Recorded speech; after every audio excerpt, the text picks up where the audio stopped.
Warahmatullahi wabarakatuh. Saya Arum Purwaningsih akan mempresentasikan tinjauan petugas Bangsal tentang konsep statistik rumah sakit. Latar belakang rumah sakit berdasarkan Undang-Undang RI Nomor 44 Tahun 2009 adalah institusi pelayanan kesehatan perorangan secara paripurna yang menyediakan pelayanan rawat inap, rawat jalan, dan rawat darurat. Pelayanan rawat inap akan dapat berpengaruh terhadap tingkat efisiensi di rumah sakit yang bertujuan untuk memulihkan keadaan pasien yang sedang sakit.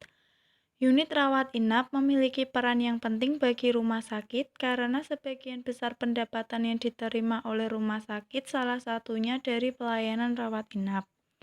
Dalam mengolah efisiensi pelayanan rawat inap dibutuhkan unit reka medis yang mampu menunjang tercapainya tertib administrasi.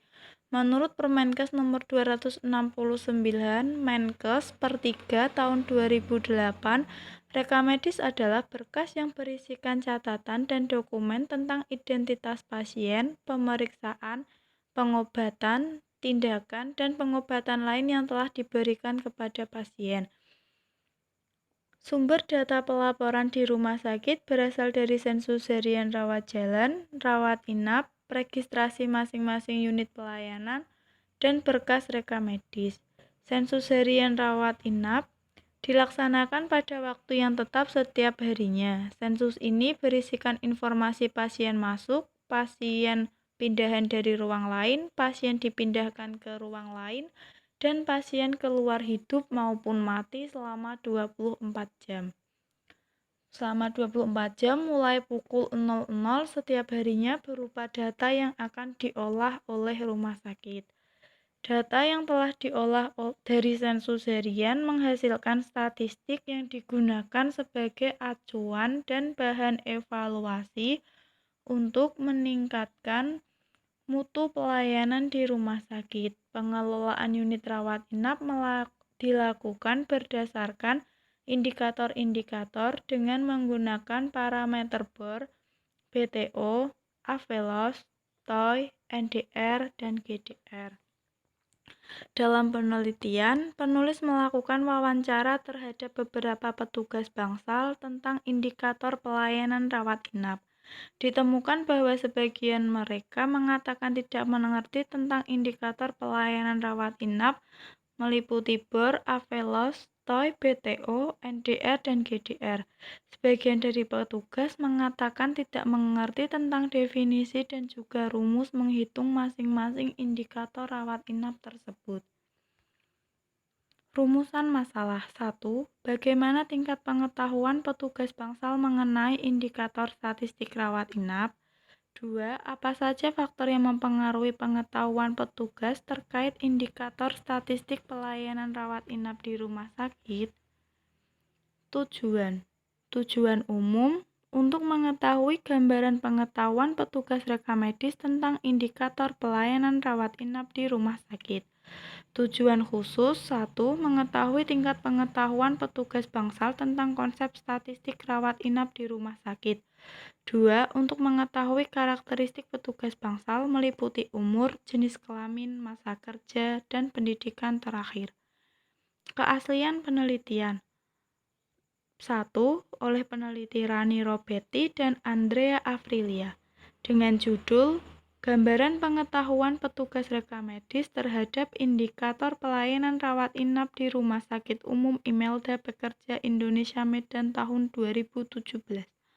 Metode yang digunakan wawancara, variabel pengetahuan petugas reka medis terhadap indikator pelayanan rawat inap.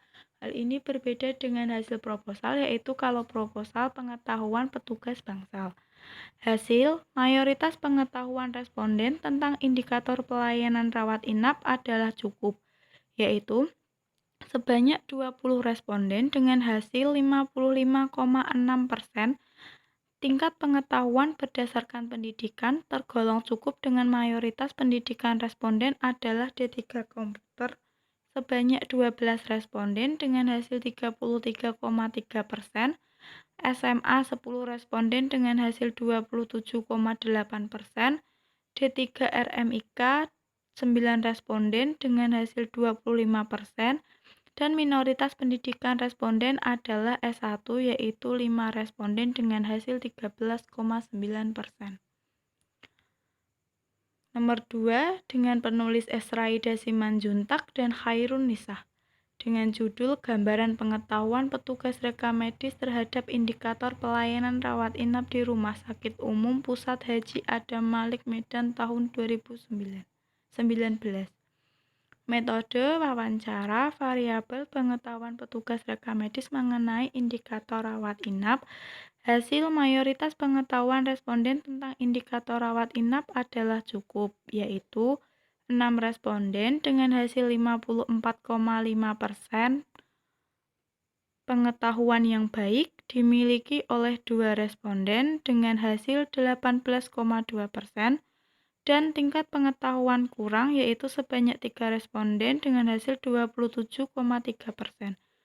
Menurut asumsi peneliti, tingkat pengetahuan petugas terhadap indikator pelayanan rawat inap masih tergolong cukup.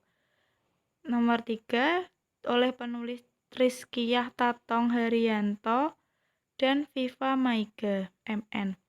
Dengan judul Faktor yang Mempengaruhi Pemahaman Kepala Ruang Rawat Inap tentang Pelaporan Kinerja Utilitas Bangsal di Rumah Sakit. Metode yang digunakan deskriptif kualitatif dengan variabel pemahaman kepala ruang rawat inap. Hasil penyebab ketidakpahaman kepala ruang dalam menghitung dan melaporkan kinerja efisiensi rumah sakit adalah mereka tidak mengetahui cara menghitung dan rumus perhitungan indikator efisiensi, serta belum adanya kebijakan tentang pelaporan dan evaluasi bor dari masing-masing ruangan untuk tiap bulannya. Penyebab lain adalah belum pernah ada sosialisasi serta pelatihan tentang perhitungan indikator efisiensi rumah sakit. Yang keempat, Agung Kurniawan dan Tri Lestari dan Rohmadi dengan judul Analisis Pemanfaatan Data Sensus Harian Rawat Inap untuk Pelaporan Indikator Pelayanan Rawat Inap di Rumah Sakit Umum Daerah Dr. Suroto Ngawi tahun 2010. Metode observasi, variabel sensus harian rawat inap, dan indikator rawat inap. Hasil pengolahan data sensus harian rawat inap atau SHRI untuk rawat inap serta pelaporan indikator pelayanan rawat inap yaitu BOR, AVELOS, dan TOI untuk BTO, dan indikator pelayanan rawat inap yang lain tidak dihitung berdasarkan sensus harian rawat inap. Karena data sensus harian belum dimanfaatkan secara maksimal, dikarenakan kurang disiplinnya pengisian dan penyerahan sensus harian rawat inap serta tidak adanya petunjuk pengisian SHRI. Yang kelima, Ersaida Simanjuntak dan Clara Angelia. Analisa indikator rawat inap periode tahun 2017 sampai 2018 di Rumah Sakit Sinar Husni Medan. Metode wawancara, variabel penggunaan tempat tidur berdasarkan BOR, LOS, TOI, dan BTO. Dengan hasil berdasarkan indikator Depkes tahun 2017 dan 2018, nilai BOR ideal. Nilai AVELOS, TOI, dan BTO belum ideal pada penelitian tersebut, sedangkan NDR dan GDR sudah ideal. Untuk kerangka teori, dari TPPRI, terus data ke URI atau unit rawat inap sehingga menghasilkan sensus harian rawat inap, dan dihasilkan rekapitulasi harian rawat inap yang terdiri dari jumlah hari efektif, hari perawatan, jumlah pasien keluar hidup dan mati, kapasitas tempat tidur, dan dihasilkan indikator rawat inap yaitu BOR, BTO, LOS, TOI, NDR, dan GDR. Dihasilkan prediksi kebutuhan tempat tidur sehingga mutu pelayanan dan menghasilkan mutu pelayanan kesehatan rumah sakit. Kerangka konsep dari register rawat inap ke sensus harian rawat inap menghasilkan rekapitulasi harian, rekapitulasi bulanan, dan RL 3.1. Bab 3. Jenis penelitian. Jenis penelitian ini deskriptif dengan data kuantitatif yang bertujuan untuk mengetahui gambaran pengetahuan petugas bangsal terhadap indikator pelayanan rawat inap. Pengumpulan data dilakukan dengan wawancara terhadap responden dengan menggunakan kuesioner yang disusun berdasarkan konsep tertulis. B. Variabel penelitian. Variabel penelitian dalam penelitian ini adalah pengetahuan petugas bangsal terhadap indikator pelayanan rawat inap di rumah sakit. C. Definisi operasional. Untuk definisi operasional, ini sudah saya cantumkan di sini. Misal definisinya persentase pemakaian tempat tidur pada waktu tertentu dengan standar ideal menurut Debkes 60-85%, skala rasio.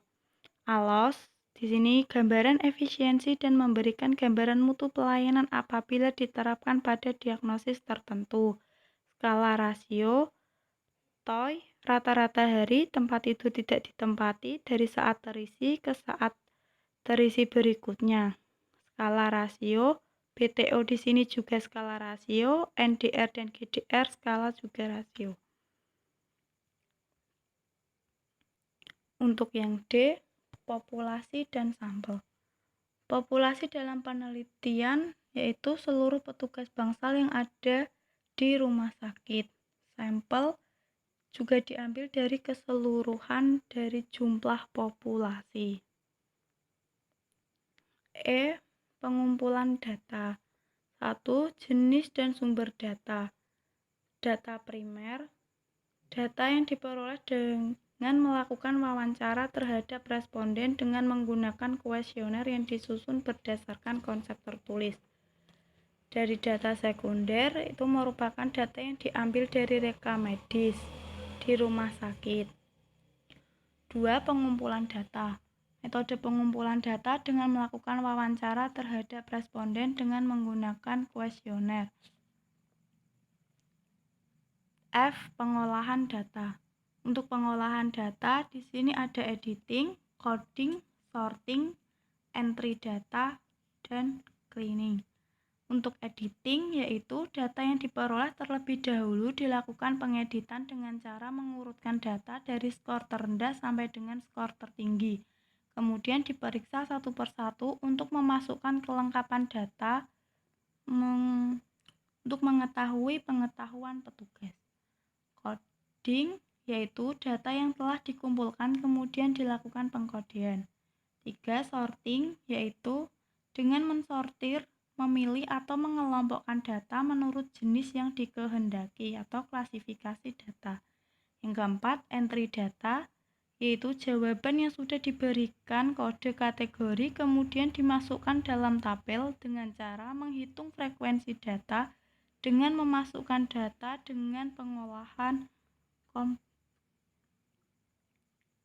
3. Cleaning yaitu pengecekan kembali terhadap data yang telah dikumpulkan dan dilakukan analisa data. Untuk yang terakhir yaitu analisa data. Data pada penelitian ini dianalisis secara deskriptif dengan data kuantitatif yang bertujuan untuk mengetahui gambaran pengetahuan petugas bangsal terhadap statistik rawat inap di rumah sakit. Sekian presentasi dari saya. Bila ada salah, saya mohon maaf. Terima kasih.